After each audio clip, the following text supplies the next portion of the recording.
ಅನುದಿನವೂ ಸ್ತುತಿಪೆವು.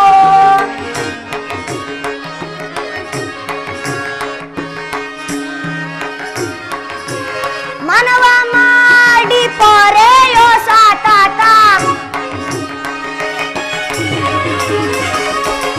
ಮನವ ಮಾಡಿ ಪೊರೆಯೋ ಸತತ, ಮನಮುನೀಸ ವಂದ್ಯ ತಿಲುಕ,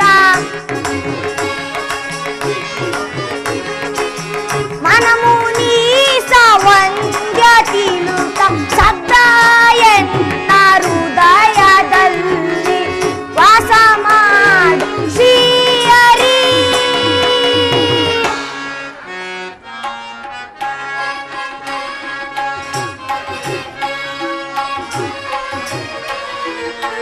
ರಾಗಸಯನ ಯೋಗಿ ವಂದ್ಯ ಭೋಗಸಯನ ಮಾಧವ,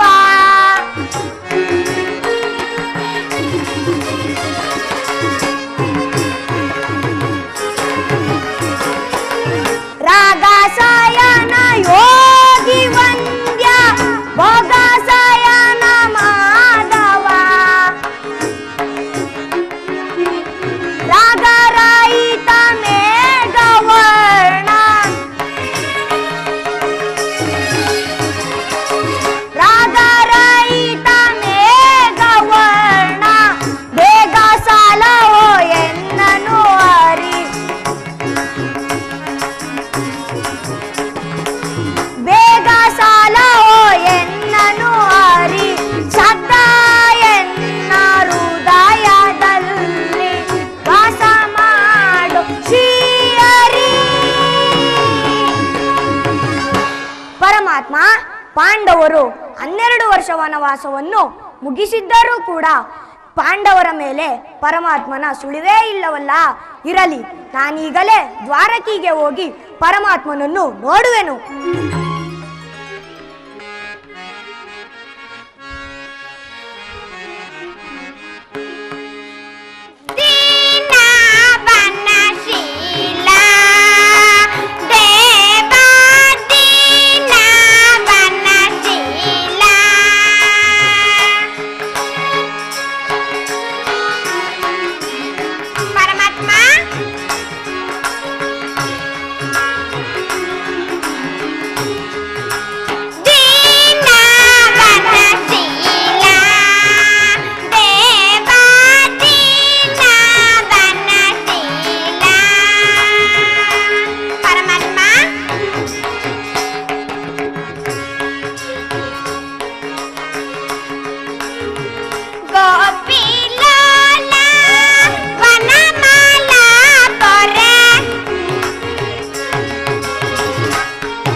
ವಾಸುದೇವ, ದ್ವಾರಕಿಗೆ ಸುಸ್ವಾಗತ.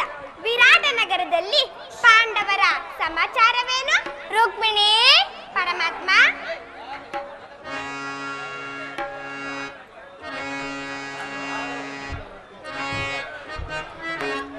ಪರಮಾತ್ಮ ರುಕ್ಮಿಣಿ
ವನವಾಸವನ್ನು 1 ವರ್ಷ ಅಜ್ಞಾತವಾಸವನ್ನು ಮುಗಿಸಿದ್ದು ಆಯಿತು. ವಿರಾಟನ ಪುತ್ರಿಯಾದ ಉತ್ತರೆಯೊಡನೆ ಅಭಿಮನ್ಯುವಿನ ಲಗ್ನವಾಯಿತು. ತಮಗೆ ಬರಬೇಕಾದ ಅರ್ಧ ರಾಜ್ಯವನ್ನು ಕೊಡಿಸಲು ತಮ್ಮ ಕುಲೋಪುರೋಹಿತರಾದ ದೌಮ್ಯರನ್ನು ಆ ದುರ್ಯೋಧನನ ಬಳಿಗೆ ಕಳಿಸಿದ್ದೂ ಆಯಿತು. ಆದರೆ ಆ ದುರ್ಯೋಧನನು ಸಂಧಿಗೆ ಸಮ್ಮತಿಸಲಿಲ್ಲ. ಯುದ್ಧವೇನೋ ಅನಿವಾರ್ಯವಾಗಿ ಬಂದು ಒದಗಿದಂತಿದೆ ಪ್ರಿಯಸಿ. ಪುನಃ ಯುದ್ಧವೇ ಪ್ರಿಯ. ಹಾಗಾದರೆ ನಿನ್ನ ವಿಶ್ರಾಂತಿ ದಿನಗಳು ಕಳೆದವು. ಗೋಪಿಕಾಂಗನಿಯರ ಕಟಾಕ್ಷ ಚಂದ್ರಿಕೆಯಿಂದ ತೊಯ್ದು ದ್ವಾರಕಿಯ ಕುಸುಮಾಸೈನದಲ್ಲಿ ಮಲಗಿ ಅಡೆ ಮುಚ್ಚಿದ ಕಣ್ಣುಗಳಿಂದ ಅನಂತ ಭೋಗದ ಹಗಲು ಕನಸನ್ನು ಕಾಣುವುದು ನಿಮಗಿನ್ನೂ ಸಾಧ್ಯವಿಲ್ಲ ಪ್ರಿಯತಮೇ. ಲೋಕ ಸೇವೆಯ ಹರಕೆಯನ್ನು ಹೊತ್ತಾಗಲೇ ನನ್ನ ವಿಶ್ರಾಂತಿ ದಿನಗಳು ಗೊಂಡಿತು. ನಾನು ಅದಕ್ಕಾಗಿ ಚಿಂತಿಸುತ್ತಿಲ್ಲ ಪ್ರಿಯಸಿ. ಹಾಗಾದರೆ ಈ ಪ್ರಶಾಂತವಾದ ಮುಖಭಂಗಿ ಏಕೆ? ಯುದ್ಧದ ಸಮಾಚಾರವನ್ನು ಕೇಳಿ ನೀವು ವೀರರ ಹೃದಯವನ್ನು ನಲಿಯುವುದು ಸಹಜ. ಹೇಳು, ಶಿಶುಪಾಲಾದಿ ದಾನವರನ್ನು ಲೀಲಾ ಮಾತ್ರದಿಂದ ಸದೆಬಳೆದ ನಿನ್ನ ಚಕ್ರದ ರಕ್ತತುಷೆ ಪುನಃ ಜಾಗರಿತವಾಗಲಿ. ಜಗತ್ತಿನ ಯಾವ ಮೂಲೆಯಲ್ಲಿ ಯಾರು ಜನಿಸಿದರು ಅದರ ತೀಕ್ಷ್ಣ ದಾರಿಗೆ ಆಹುತಿಯಾಗಲಿ. ರುಕ್ಮಿಣಿ, ಯುದ್ಧವೇನೋ ಅನಿವಾರ್ಯವಾಗಿ ಬಂದು ಒದಗಿದಂತಿದೆ. ಆದರೆ ಈ ಯುದ್ಧದಲ್ಲಿ ನಿನ್ನ ಪತಿಯು ನಿರಸ್ತನು.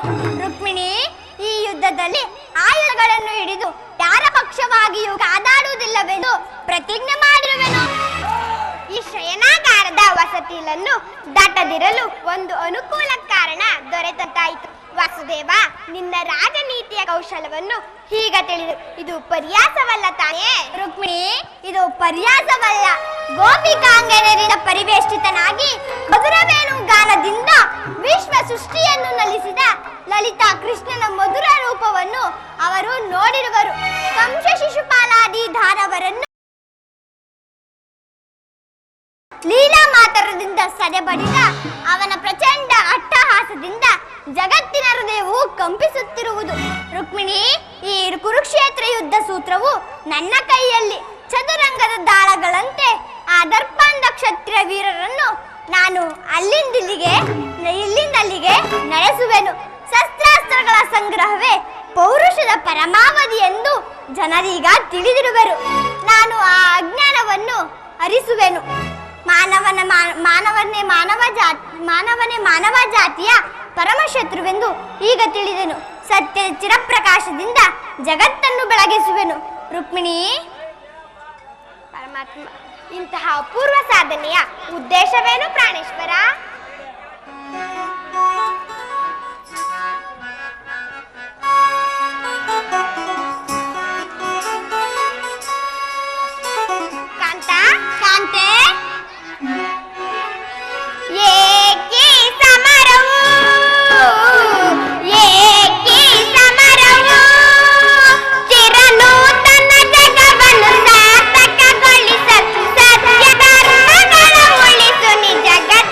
ಏ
ಪರಿಶ್ರಮದ ಸವಿಕನಸು ಕಳೆದು ಯೌವನವು ವಾರ್ಧಕ್ಯದ ಮೊದಲ ಹಂತದಲ್ಲಿ ಕಾಲಿಟ್ಟನಾದರೂ ಆ ಕನಸು ಇನ್ನು ಕನಸಾಗಿಯೇ ಉಳಿದಿರುವುದು.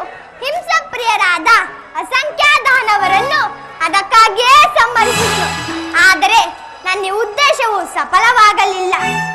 ರುಕ್ಮಿಣಿ, ಯುದ್ಧವೇನೋ ಮಾನವನೇ ಮಾನವ ಜಾತಿಯ ಪರಮಶತ್ರುವೆಂದು ಈಗ ತಿಳಿದೆನು. ರುಕ್ಮಿಣಿ, ಮುಂದಿನ ಯುದ್ಧದಲ್ಲಿ ಮಾನವ ಪ್ರಗತಿಗಾಗಿ ಮಾನವನಿಂದಲೇ ಮಾನವನನ್ನು ನಾಶಗೊಳಿಸುವೆನು. ನೀನಿನ್ನು ಹೋಗು ಪ್ರಿಯಸಿ, ನಾನು ಕ್ಷಣ ಕಾಲ ನಿದ್ರಿಸುವೆನು. ಪುನಃ ಎಚ್ಚರಗೊಳ್ಳುವುದರೊಳಗಾಗಿ ಭಾರತದ ಯುದ್ಧ ಅಥವಾ ಶಾಂತಿಯ ಪ್ರಶ್ನೆಯು ಈ ಮಂದಿರದಲ್ಲಿಯೇ ನಿರ್ಣಯಿಸಲ್ಪಡಬೇಕಾಗಿದೆ. ನಾನು ಪುನಃ ಎಚ್ಚರಗೊಳ್ಳುವುದರೊಳಗಾಗಿ ಎಲ್ಲ ವಿಚಾರವನ್ನು ವಿಶದಪಡಿಸಿಕೋ.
ನಾನು ಸ್ವಲ್ಪ ಹೊತ್ತು ವಿಶ್ರಾಂತಿಯನ್ನು ಪಡೆಯುವೆನು.